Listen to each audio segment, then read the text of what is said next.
अस्सलाम वालेकुम स्टूडेंट्स, मेरा नाम एहसान असलम है और आप मेरा यूट्यूब चैनल देख रहे हैं केमिस्ट्री विद उस्ताद जी। ये जो लेक्चर्स की सीरीज़ है, इसमें आज सबसे पहला टॉपिक जो हम डिस्कस करेंगे that is the relative atomic मास। आपके पास कॉपी होनी चाहिए, पेंसिल होनी चाहिए। आपने ये सारी चीज़ें जो कॉन्सेप्ट्स मैं आप लोगों को समझाऊंगा वो आप लोगों ने नोट करने हैं। पहला जो हमारा पोर्शन होगा उसके अंदर हम इन कॉन्सेप्ट्स को पढ़ेंगे, सीखेंगे, और लास्ट जो सेकंड इसका पार्ट होगा इसी वीडियो के अंदर, उसमें हम इन कॉन्सेप्ट्स को वहाँ पर अप्लाई करेंगे। आपने क्वेश्चंस की प्रैक्टिस करनी है। जितनी ज़्यादा आप क्वेश्चंस की प्रैक्टिस करेंगे आप लोगों को उतनी ज़्यादा टॉपिक के ऊपर ग्रिप हो जाएगी। तो let's start with the relative atomic mass. Relative atomic मास हम कहते हैं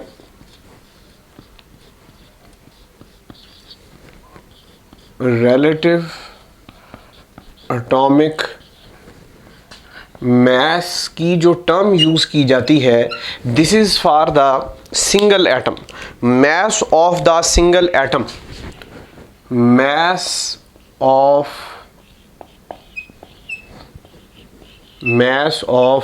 द वन एटम। एक जो सिंगल एटम होता है उसका जो मास है that is called as the relative atomic mass. Relative की जो टर्म यूज की जाती है वो हमेशा कंपैरिजन के लिए यूज की जाती है। तो यहां पर हम जब भी किसी भी एक एटम का मास फाइंड करते हैं तो उसको कंपेयर किया जाता है। किस चीज के साथ कंपेयर किया जाता है? इसको कंपेयर किया जाता है 1/12 part of mass of carbon 12। ये जो कार्बन 12 यहां पर है, ये कार्बन 12 यहां पर स्टैंडर्ड है। इसको हम यहां पर एज एन स्टैंडर्ड के तौर पर इस्तेमाल करते हैं। ये यहां पर स्टैंडर्ड है। कार्बन 12 यहां पर स्टैंडर्ड क्यों है? सबसे पहली चीज कि जो कार्बन एटम है, स्टैंडर्ड ऐसी चीज होनी चाहिए कि जो अबंडेंट है, कार्बन अबंडेंट है। सेकंड, वो स्टेबल है, मतलब ये ना हो कि हम काम कर रहे हैं और काम के दौरान ही वो रिएक्शन कर जाए, ऐसा नहीं होना चाहिए। तो ये एक तो स्टेबल है, अबंडेंट है, और तीसरी सबसे इंपॉर्टेंट चीज, इसका जो एटॉमिक मास है वो होल नंबर्स में है। इससे पहले जो स्टैंडर्ड लिए गए थे वो हाइड्रोजन और ऑक्सीजन स्टैंडर्ड था। अगर आप हाइड्रोजन को देखें तो हाइड्रोजन का जो मास बनता है वो बनता है 1.008। 008 ये पॉइंट में बड़ा क्लोज आंसर है, इसके साथ वर्किंग करना थोड़ा डिफिकल्ट है। दूसरा स्टैंडर्ड लिया गया ऑक्सीजन। ऑक्सीजन का एटॉमिक मास देखें 15.9 समथिंग आता है। अब 0.9 अगेन पॉइंट के साथ काम करना बड़ा एक डिफिकल्ट सा टास्क है, उसके साथ आसानी के साथ काम नहीं हो सकता। तो इस वजह से कार्बन को यहां पर सिलेक्ट किया गया था। ये मेन रीजन है कार्बन को यहां पर एज एन स्टैंडर्ड के तौर पर लेने के लिए। जिन बच्चों ने मास स्पेक्ट्रोमेट्री को पढ़ा हुआ है वो बच्चे ये जानते होंगे कि मास स्पेक्ट्रोमेट्री के टॉपिक के एंड में हम क्या करते हैं, एक ग्राफ को ड्रॉ करते हैं। वो जो ग्राफ ड्रॉ किया जाता है उस ग्राफ में ये हमारे पास ये इस तरह से ये हम ग्राफ ड्रॉ करते हैं। मैं जो आप लोगों को एग्जांपल समझाने लगा हूं, इस एग्जांपल के अंदर मैंने नियॉन सैंपल जो है ना उसको लिया हुआ है। नियॉन एलिमेंट या नियॉन सैंपल के 3 जो है ना वो आइसोटोप्स हैं, नियॉन 20, नियॉन 21 एंड नियॉन 22। अब ये जो तीनों आइसोटोप्स हैं, इन तीनों आइसोटोप्स के मास स्पेक्ट्रोमीटर के अंदर ग्राफ बनता है।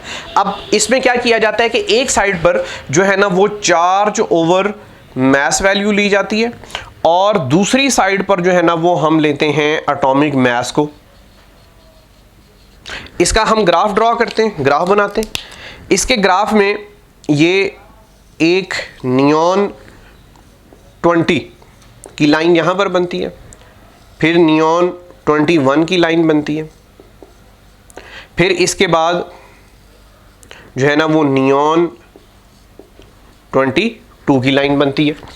ये जितना काम हमने मास स्पेक्ट्रोमेट्री में कार्बन के साथ किया है, यही सारे का सारा काम जो है ना वो हम कार्बन 12 का जो एक एटम है उसके साथ भी करते हैं। यहां पर भी ये जो मैंने लिखा है ना 1/12 part of mass of carbon 12, ये एक कार्बन 12 का एक एटम है जिसका हमने 1/12 पार्ट इसको लिया है। फिर आगे मैं इसको एक्सप्लेन करता हूं, जस्टिफाई करता हूं।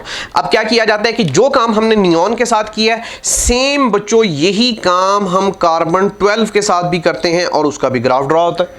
अब ये कार्बन 12 का ग्राफ है, ये वाली जो लाइन है, this is for the carbon 12। अब कंपैरिजन किया जाता है, हम कंपैरिजन करते हैं कि ये जो नियॉन 20 है ये इस कार्बन 12 से कितना नज़दीक है या कितना दूर है, इनके दरमियान में कितना फासला है। इससे क्योंकि नीचे एटॉमिक मास लिया है, फिर इससे एटॉमिक मास को जस्टिफाई करते हैं, फिर इसका देखते हैं कि ये इससे कितना दूर है, फिर देखते हैं कि ये इससे कितना दूर है। तो ये एक एक्सपेरिमेंटल मेथड है जिसके ज़रिए आप एक एटम का, एक मॉलिक्यूल का, एक आयन का और एक फार्मूला यूनिट का या एक आइसोटोप का, किसी भी चीज़ का रिलेटिव एटॉमिक मास फाइंड करते हैं।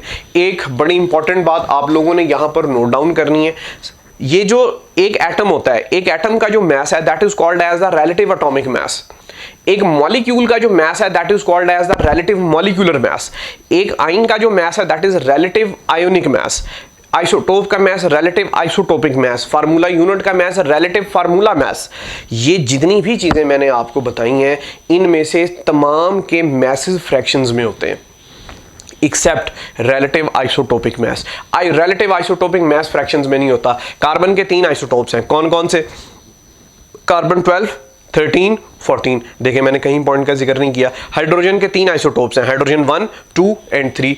अगेन कहीं पॉइंट नहीं आया। क्लोरीन के 2 आइसोटोप्स हैं, क्लोरीन 35 एंड क्लोरीन 37। तो अगेन वहां पर किसी भी जगह पर पॉइंट मौजूद नहीं है। इस वजह से हमारे पास ये जितनी भी मैंने आपको टर्म समझाई हैं, जितनी भी चीजें समझाई हैं, इनमें फ्रैक्शंस हैं एक्सेप्ट रिलेटिव आइसोटोपिक मास। उसके अंदर किसी भी किस्म का जो है ना वो ये फ्रैक्शन मौजूद नहीं है। इसके बाद ये जो रिलेटिव एटॉमिक मास होता है, रिलेटिव एटॉमिक मास का कोई भी यूनिट नहीं होता। ये एक यूनिट लेस क्वांटिटी है, लेकिन इसको मेजर करने के लिए मैं बात को दोबारा दोहरा रहा हूं। जो रिलेटिव एटॉमिक मास है, रिलेटिव एटॉमिक मास का कोई भी यूनिट नहीं होता। ये एक यूनिट लेस क्वांटिटी है क्योंकि इसमें 2 चीज़ों को आपस में डिवाइड किया जाता है जिसकी वजह से AMU के साथ कैंसिल हो जाता है। अच्छा, अब लेकिन इसको किसी भी एटम के मास को मेजर करने के लिए फिर एक चीज यूज की जाती है जिसको हम कहते हैं AMU, एटॉमिक मास यूनिट। अब ये जो एटॉमिक मास यूनिट है ये किस चीज के इक्वल होता है, इसको हम किस तरह से वो कैलकुलेट करते हैं, इसमें ये मैंने लिखा है। पहली बात, ये जो 1 AMU है, या मैं AMU लिख लेता हूं। ये जो AMU है, AMU it is equal to the 1/12th part of mass of carbon 12। ये कार्बन 12 के 1/12th पार्ट ऑफ मास के इक्वल है। इस बात का अब क्या मतलब है, मैं यहां पर लिख लेता हूं 1/12 मल्टीप्लाई ये मास ऑफ 1 कार्बन एटम। एक कार्बन एटम का मास है जो 12 आइसोटोप है उसके एक एटम का मास। अब कार्बन के एक एटम का मास, अब ये 1/12 तो मैंने यहां पे लिख दिया। अब ये वाला जो हिस्सा है, इस हिस्से का क्या मतलब है कि कार्बन के एक एटम का मास। अच्छा, ये जो 1 कार्बन एटम है, 1 कार्बन एटम का मास है 1.99 10⁻⁻23। ठीक है। अब इन दोनों को आप आपस में मल्टीप्लाई करें। जब इनको मल्टीप्लाई किया जाएगा तो मल्टीप्लाई करने के बाद ये जो AMU है, 1 AMU जो है ये पुत्र इक्वल आ जाएगा 1.661 10⁻⁻24 ग्राम के। अगर मैं इसको केजी में कन्वर्ट करना चाहूं देन इट इज 1.661 10⁻⁻27 केजी। इसको मिलीग्राम में कन्वर्ट किया जाए देन इट इज 1.661 10⁻⁻21 मिलीग्राम के।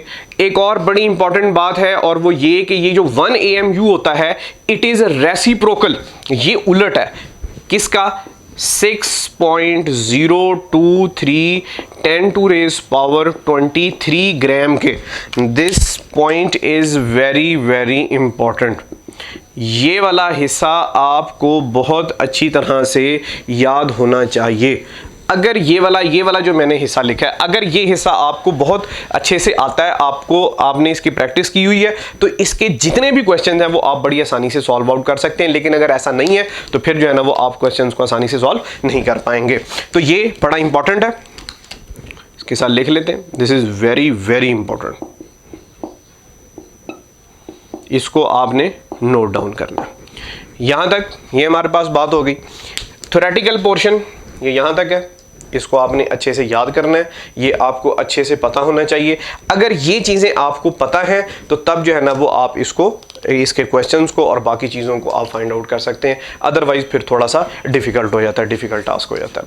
दूसरी बात हम आते हैं कि एटम्स के मैसेज को हम अब एक्सप्रेस कैसे करते हैं। मैं यहाँ पर चंद एक एटम्स के मैसेज लिखता हूँ, जैसे कि कार्बन का मैस 12 होता है, नाइट्रोजन का मैस 14 होता है, मैग्नीशियम का मैस 24 होता है, फिर सल्फर का मैस 32 होता है, फास्फोरस का मैस 31 होता है, इसी तरह से कैल्शियम का मैस 40 होता है, फिर हाइड्रोजन का मैस 1 है, ऑक्सीजन का मैस 16 है। ये चंद एक एलिमेंट्स हैं जिनके मैसेज आपने अच्छी तरह से याद करने हैं, जो कि हमें आगे चल के जो है ना वो हेल्प आउट कर सकते हैं। ओके जी,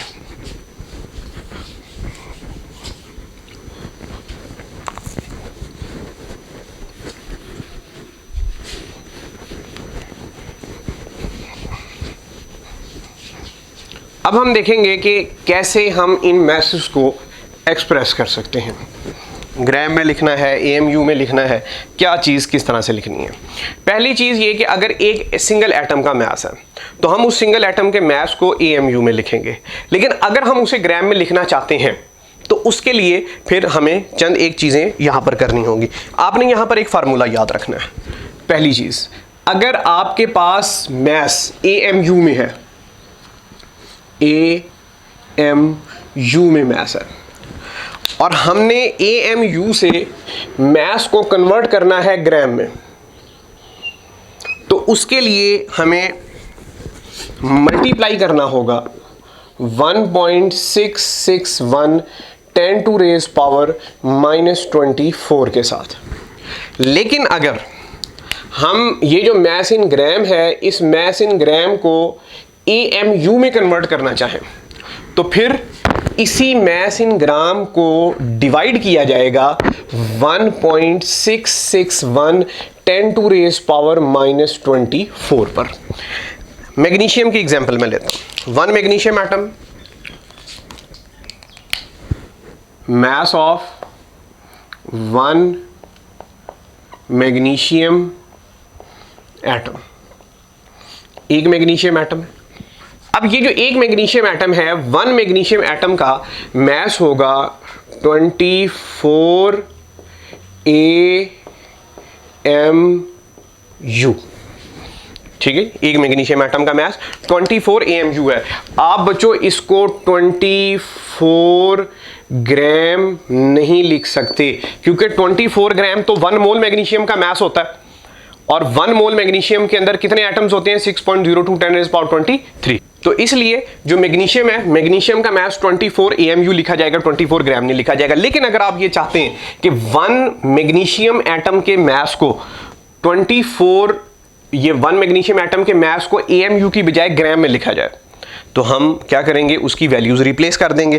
जैसे कि मैंने अभी आप लोगों को बताया था कि ये 1 AMU किसके इक्वल है। हम क्या करते हैं, हम लिखेंगे 24 AMU किसके इक्वल है? AMU इक्वल था 1.661 10⁻⁻24 ग्राम के।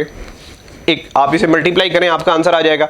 एक और चीज़ भी है, मैंने अभी आप लोगों को यह भी लिखवाया है कि जो 1 AMU होता है, it is equal to 1 divided by 6.023 10⁻23 gram के। इसको इसके साथ कैंसिल करें, ये 6 है, ये 1 आ जाएगा और ये 4 आ गया। ये हमारे पास हो जाएगा 4 × 10⁻⁻23 ग्राम के। So this is the mass of the 1 magnesium atom. ये एक मैग्नीशियम के एटम का क्या हो गया, मैस हो गया। मैं यहाँ पर एक क्वेश्चन लिखता हूँ।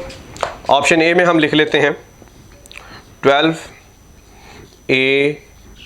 AMU, बी में लिखते हैं 2 × 10⁻⁻23 ग्राम, सी में हम लिख लेते हैं 12 into 1.661 10 to raise power -27 kg के। और डी में हम लिखते हैं ऑल आर सेम। ये तमाम के तमाम क्या है, सेम है। अब क्वेश्चन की स्टेटमेंट ये है कि इसमें से कौन सा 1 कार्बन एटम का मास कहलाएगा, या इसमें से कौन सा 1 कार्बन एटम का मास होगा। देखें, एक जो कार्बन एटम है, एक कार्बन एटम का मास कितना होता है 12 AMU। ये 12 AMU है। लेकिन ये जो AMU है, हमने अभी वैल्यूज़ के बारे में पढ़ा है कि ये जो AMU है ये किन किन चीज़ों के इक्वल होता है। पहली चीज़ हमारे पास ये है कि जो AMU है it is equal to 1.661 10 to raise power -27 kg। ठीक, तो हमने AMU को हटाया और AMU को हटाने के बाद उसकी ये वाली वैल्यू लिखवाई है। यहाँ पर जो मैंने आप लोगों को वैल्यूज़ लिखवाई थी कि जो 1.661 10 टू रेज पावर -27 kg है, ये मैंने AMU को हटाया और उसकी जगह पर ये लगा दिया। So it is the mass of 1 carbon atom but it in the kg। इसी तरह से अब आप ये देखें, ये है 12 मल्टीप्लाई, ये जो AMU होता है ये एवोगैड्रो के इक्वल है, 1 ओवर एवोगैड्रो के। 6 मल्टीप्लाई 10 रेज पावर 23, ये 6 है। हम इसको इससे कैंसिल करते हैं, ये 2 आ जाएगा, ये ऊपर चला जाएगा। जब ये ऊपर चला जाएगा then it becomes the 2 into 10 to raise power -23 and gram, ये भी हमारे पास होगा। So answer is the all of these. इसका आंसर ऑल ऑफ दीज हो जाएगा। नेक्स्ट टाइप का क्वेश्चन जो इसमें से आप लोगों को पूछा जाएगा दैट इज ऑप्शन ए में लिख लेते हैं 5, ऑप्शन बी में 60 divided by 12 multiply to the 6.02 10 raised power 23। C में 12 multiply to the 5 over 60। D में 5 into 6.02 10 raised power 23। क्वेश्चन की स्टेटमेंट ये है कि हमारे पास 60 AMU कार्बन है। आप लोगों ने बच्चों बताना है कि इसमें कितने नंबर ऑफ कार्बन एटम्स होंगे। पहली बात, इसको सॉल्व करने के लिए पहला कॉन्सेप्ट ये है कि जब भी आपको मैस इन ग्राम जब भी आपको मैस AMU में गिवन होगा तो वहां पर हमने एवोगैड्रो को इन्वॉल्व नहीं करना होता है। जैसे कि अब आप ये देखेंगे, ये वाला जो ऑप्शन है ये ऑप्शन कंपटीशन से बाहर और ये वाला ऑप्शन भी कंपटीशन से बाहर। अब आपने करना क्या है, जब आपको मैस इन ग्राम जब आपको मैस AMU में गिवन है तो आपने नंबर ऑफ एटम्स कैसे फाइंड करने हैं। जैसे कि कार्बन है, कार्बन का एटॉमिक मास कितना होता है 12 होता है, इसका गिवन मास कितना है 60। आप लिखेंगे 60 डिवाइडेड बाय 12।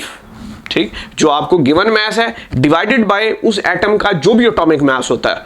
सो यहां पर फार्मूला बन जाएगा given mass in the AMU divided by atomic mass divided by atomic mass. तो इस तरह से जो है ना वो आपके पास जो नंबर ऑफ एटम्स हैं वो आ जाएंगे जब आपको मैस इन ग्राम गिवन होगा। तो इसको अगर हम सॉल्व करते हैं तो इसको सॉल्व करने के बाद हमारे पास आंसर आता है just 5। So the answer is the alpha. यहाँ पर अल्फा आंसर हो जाएगा। आप लोगों के लिए प्रैक्टिस के लिए क्वेश्चन है, आप नोट डाउन कर लें कि आपके पास 64 AMU ऑक्सीजन है, 64 AMU ऑक्सीजन है। आपने इसमें नंबर ऑफ ऑक्सीजन एटम्स के बारे में बताना है कि वो कितने हैं। नेक्स्ट टाइप ऑफ क्वेश्चंस की तरफ चलते हैं।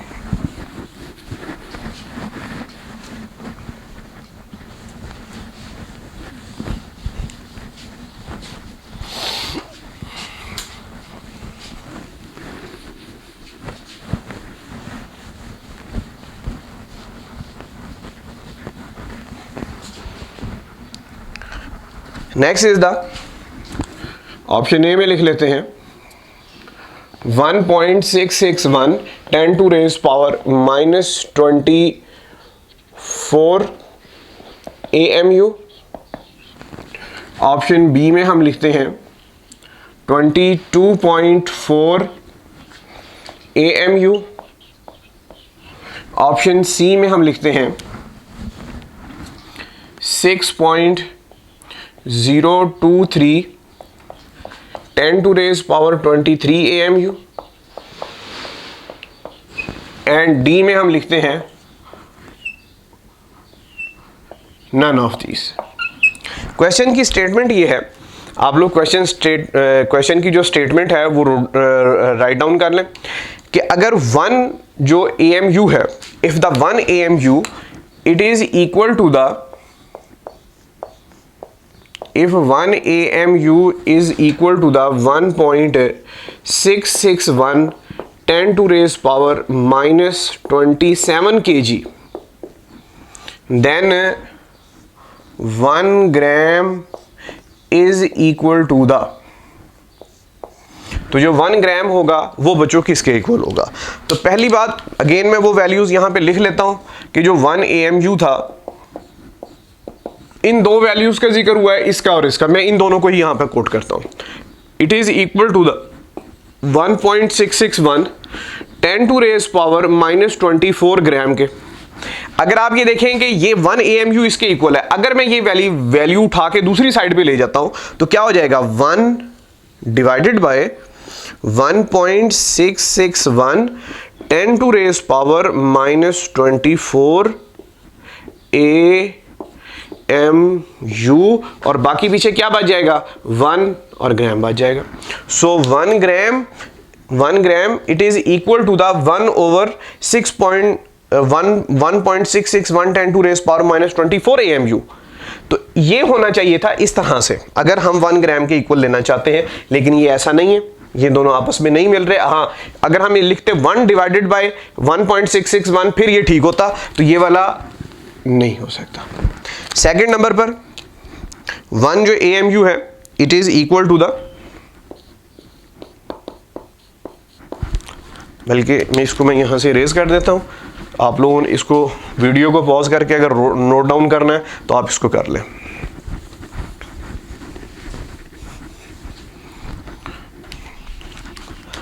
वन AMU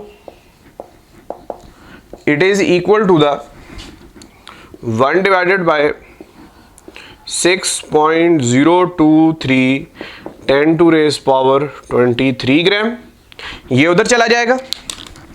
अच्छा, जब ये उधर चला जाएगा तो ये बन जाएगा 6.023 10⁻23 AMU it is equal to the 1 gram. ये पुत्र 1 ग्राम के इक्वल होगा। ठीक हो गया। So 1 gram it is equal to Avogadro AMU। तो ये वाला आंसर बनता है। इसका तो अभी तक हमने जिक्र ही नहीं किया था, तो इस वजह से ये वाला क्वेश्चन अगेन यहां पर नहीं बनता। नेक्स्ट इज द, मैंने आप लोगों को शुरू में एक फार्मूला लिखवाया था कि अगर आपके पास मैस AMU में है और आप ग्राम में जाना चाहते हैं तो आप क्या करते हैं कि 1.661 10⁻⁻24 ग्राम के साथ आप उसको मल्टीप्लाई करेंगे। लेकिन अगर आप ग्राम से वापस AMU में आना चाहते हैं तो इसी वैल्यू पर आप उसको क्या करेंगे बच्चों, डिवाइड करेंगे। Again there is a question, option A में आप लिखें 28 ग्राम, ऑप्शन बी में लिखें 14 ग्राम, ऑप्शन सी में लिखें 28 डिवाइडेड बाय 6.023 10⁻23 एंड डी में लिखें all. What is the mass of 1 nitrogen molecule. जो एक नाइट्रोजन का मॉलिक्यूल है बच्चों, उसका मास क्या होगा या उसका मास क्या बनेगा। अब 1 नाइट्रोजन जो मॉलिक्यूल है ये हमारे पास है N2। एक नाइट्रोजन जो है उसका मास होता है 14 और दूसरे नाइट्रोजन का मास भी क्या होता है 14। 14 प्लस 14 तो ये टोटल कितना हो गया 28 हो गया। ठीक। अब एक जो नाइट्रोजन का मॉलिक्यूल है ना, एक नाइट्रोजन के मॉलिक्यूल का मैस हम जब भी लिखेंगे वो AMU में लिखेंगे। 28 के साथ AMU लिखेंगे, 28 के साथ ग्राम नहीं लिखा जा सकता, क्योंकि एक मॉलिक्यूल है, एक एटम है। ये बाद में पहले भी दोहरा चुका हूं कि हम इसको AMU में लिखेंगे। अगर हम ग्राम में लिखना चाहते हैं तो फिर हमें उसको मल्टीप्लाई करना होगा विद 1.661 10 टू रेज पावर -24, या उसको डिवाइड करना होगा एवोगाड्रो नंबर पे। तो 28 है, ये ग्राम नहीं हो सकता, ये 14 ग्राम भी नहीं हो सकता। हाँ, अगर मैं इस 28 को मल्टीप्लाई कर दूं 1 मल्टीप्लाई 10 टू रेज पावर -24 के साथ, तब भी ये ग्राम में आ जाएगा। अगर मैं इसको डिवाइड कर दूं 6.023 10 टू रेज पावर 23 के साथ, तो तब भी ये ठीक है। सो इसके साथ भी ग्राम लगेगा। सो आंसर इज द 4D। तो यहां पर फार्मूला बनता है कि अगर 1 एटम या 1 स्पीशी का मास फाइंड करना है, 1 यूनिट का मास फाइंड करना है, मास ऑफ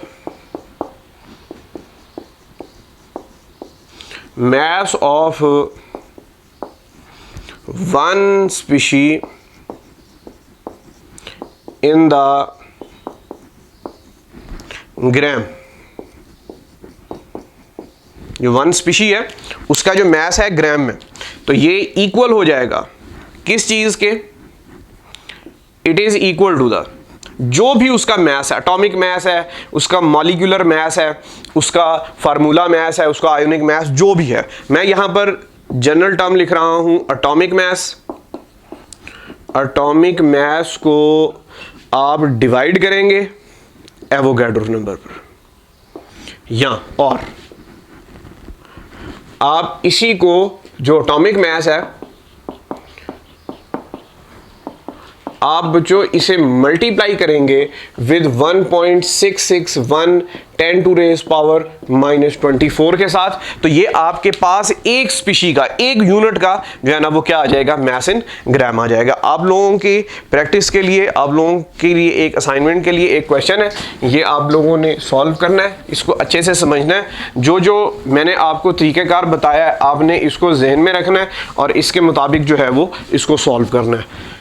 मेन चीज होती है आपने कॉन्सेप्ट सीख लिया, सीखने के बाद आपने उसको अप्लाई करना होता है। सिर्फ कॉन्सेप्ट को सीख लेना काफी नहीं होता, आपने उसे अप्लाई भी करना होता है। जब आप उसे अप्लाई कर रहे होते हैं ना प्रैक्टिकली, फिर आपको पता लगता है कि अच्छा इसमें ये चीज भी हो सकती है और ये चीज भी पॉसिबल हो सकती है। सो इसमें एक है नाइट्रोजन मॉलिक्यूल, दूसरा है ऑक्सीजन मॉलिक्यूल, तीसरे नंबर पर है एवोग्राम। अब ये एक नई चीज है, एवोग्राम 1.661 10 टू रेज पावर -24 ग्राम को कहा जाता है। और फोर्थ नंबर पर आता है 1 मल्टीप्लाई 10 टू रेज पावर -10 ग्राम के। ये 4 वैल्यूज हैं बच्चों, आपने इन चारों वैल्यूज को अरेंज करना है। जो वैल्यू सबसे ग्रेटर है उसको सबसे पहले लिखना है, फिर जो उससे लेस वैल्यू है उसको लिखना है, फिर उससे लेस वैल्यू को लिखना है, फिर उससे लेस वैल्यू को, मतलब ये डिक्रीजिंग ऑर्डर बन जाएगा। तो आपने इसको डिक्रीजिंग ऑर्डर में जो कॉन्सेप्ट हमने सीखे हैं इसके मुताबिक इसको अप्लाई करना है। See you in the next lecture. अल्लाह हाफिज।